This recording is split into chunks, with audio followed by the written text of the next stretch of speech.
Welcome back to WHHI News. If you take a look at statistics, numbers, homelessness is real in South Carolina. Hunger is real in South Carolina, and there is one organization with quite a wide reach. It's Lowcountry Food Bank. And here to talk about their work in our southernmost counties of the state is Brenda Shaw. She is the Chief Development Officer of the organization. Brenda, thanks for joining me via Zoom. Thank you very much for having me. Tell me something. How real is this problem? I mean, you folks are out there, in the forefront seeing hunger here in the state. Yeah, hunger is a nationwide issue, and it's often hidden. Many of the people we serve are, working families, and it truly is a challenge right now, especially with inflation and the higher costs that we're seeing at the grocery store. What exactly is, to back up a minute, the mission of your organization? Yeah, so the mission of the Lowcountry Food Bank is to lead the fight against hunger in the 10 coastal counties of South Carolina. So we have three primary facilities. Our southern region serves Beaufort, Colleton, Hampton, and Jasper counties.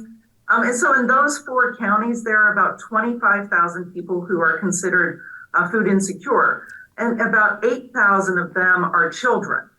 So what we really work to do is work through our network of partner agencies, and those are, food pantries in places of worship, community centers.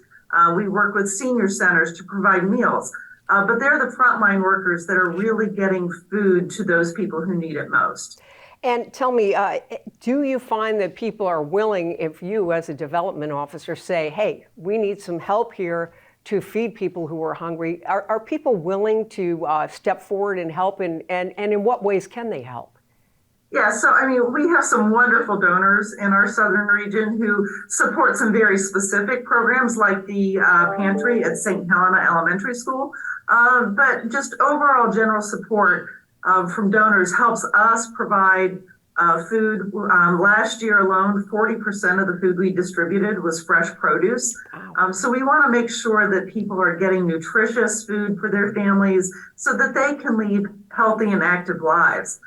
So yeah, donations are a wonderful thing for us. Our website has a secure portal where people can donate online. We do have some volunteer opportunities in our southern region, not as many as we do in the central, Tri-County area. But we'd love to have volunteers come out to food distributions to see how we get food to people who need it most.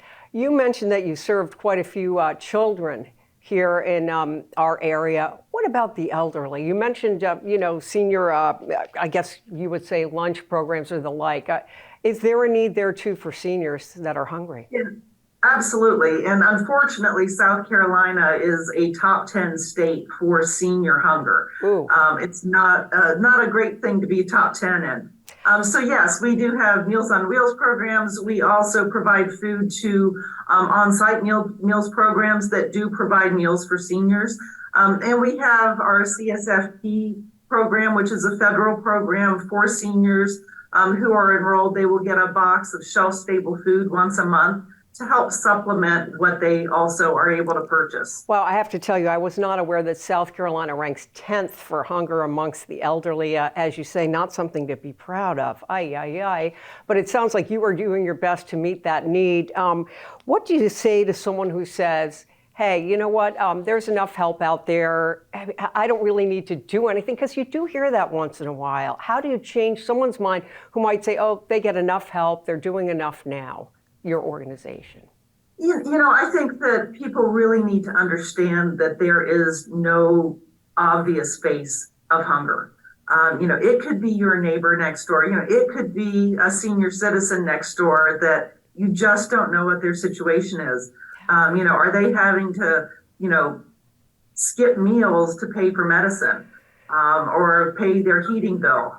So I think that everyone needs to know that hunger is truly a problem in the coastal counties of South Carolina, and every little bit helps. Our organization, with our purchase power, donated food, we're able to have $1 help. It will help create 6 meals. That's fantastic. We're out of time already, Brenda Shaw, but I want to thank you from the Lowcountry Food Bank for all of the work you do in our area. Thanks for joining us via Zoom. Thank you very much for having me, and have a great day. That'll do it for this edition of WHHI News. I'm Allie McNair. Thanks for joining us, and we'll see you the next time.